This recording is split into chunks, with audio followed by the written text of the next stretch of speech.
To err is human, to forgive is divine. A saying from their kind. We did not know what it meant then, and we're unsure what it means now. When the humans first joined the wider galaxy, we weren't too surprised.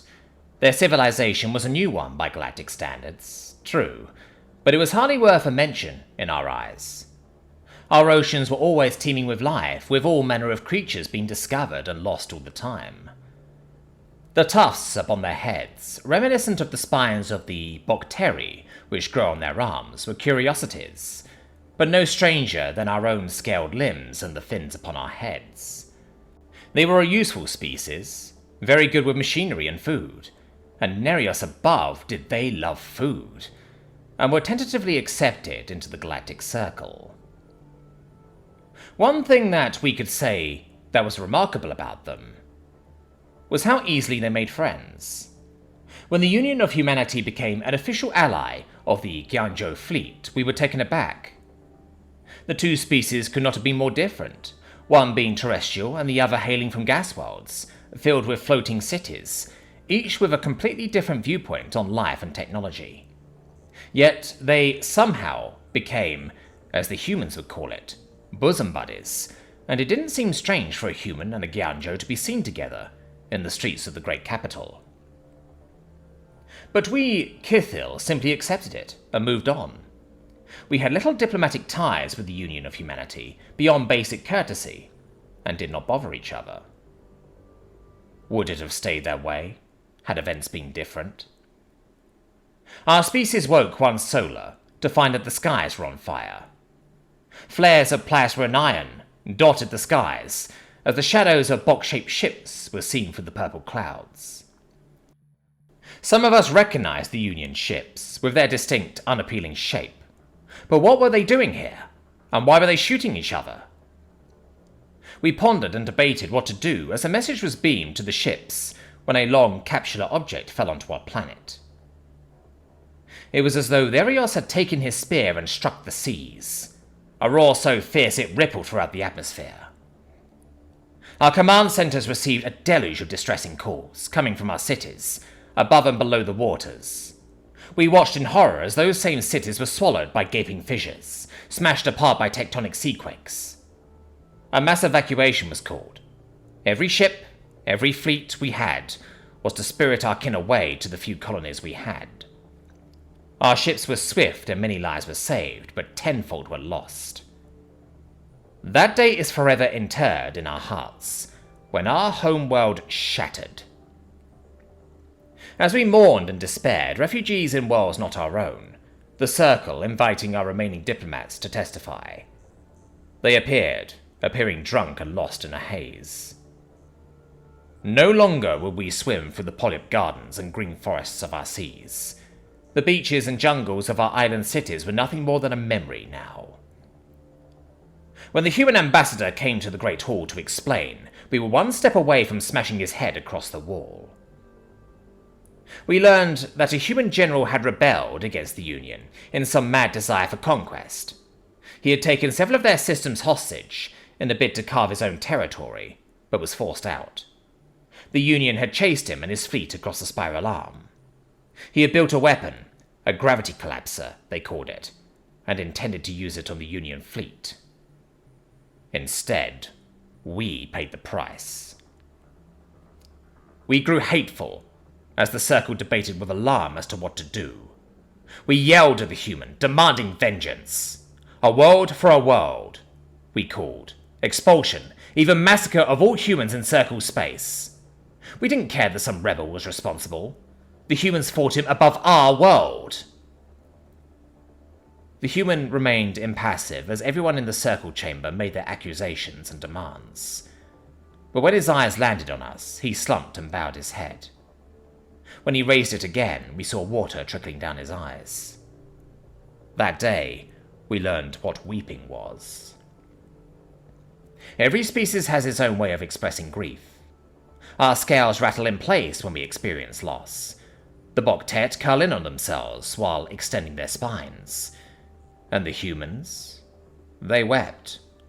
Wept for their own who died in this rebellion. Wept for the trust that they had lost. They wept for us, for the world destroyed by their indirect hands.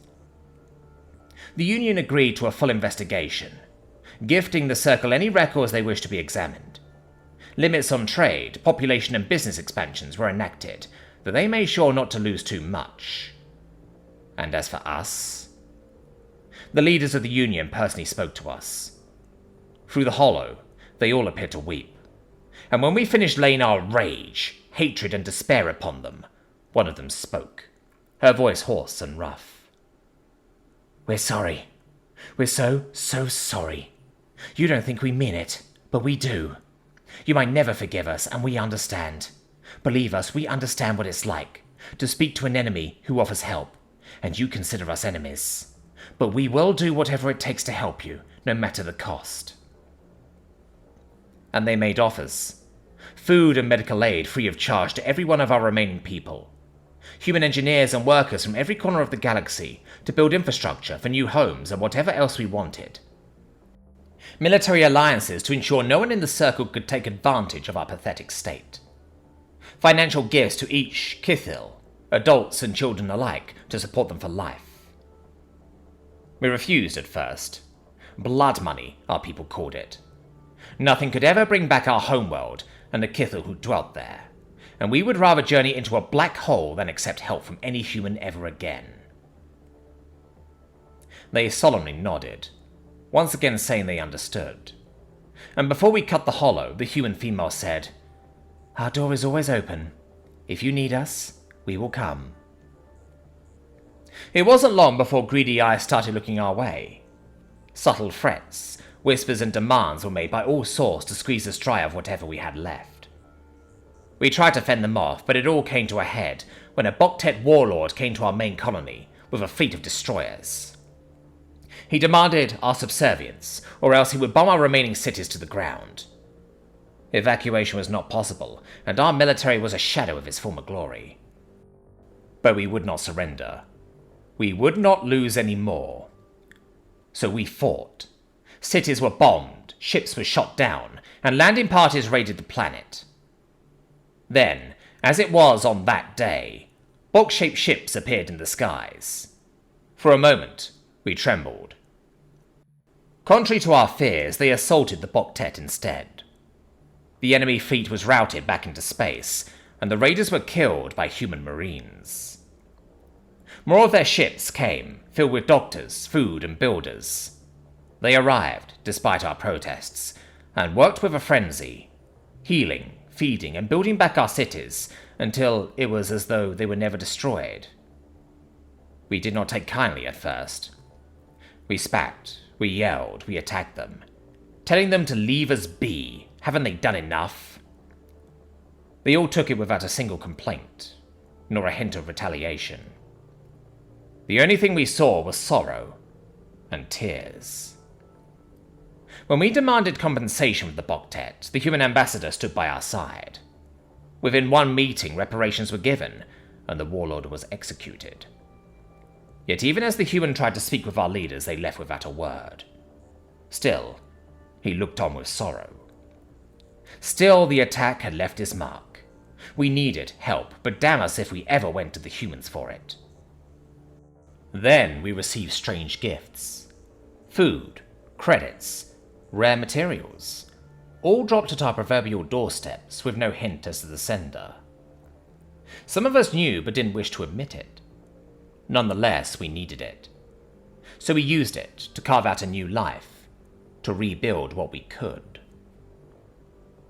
One solar, the Union contacted us again. They sent us a message, and attached was an image of a bizarre-looking machine. When we read its contents, we were shocked. A terraformer, meant to reshape worlds, was being built by the humans. Building one was expensive and laborious, one beyond most species' capabilities, and they wanted to use it to rebuild our world. Not the same, since our old one was too far gone. They had found a planet with a similar star and orbital position, and wanted our advice on how to recreate our world. Shock was an understatement. To use a terraformer to help another species was unthinkable. Not worth the cost, better used for your own ends. And they wanted to use it to help us? Could it be that they were truly sorry? We're divided now. Some of us want to ignore it, like always, but others were curious. Could it really be done? If so, would accepting mean forgiving them?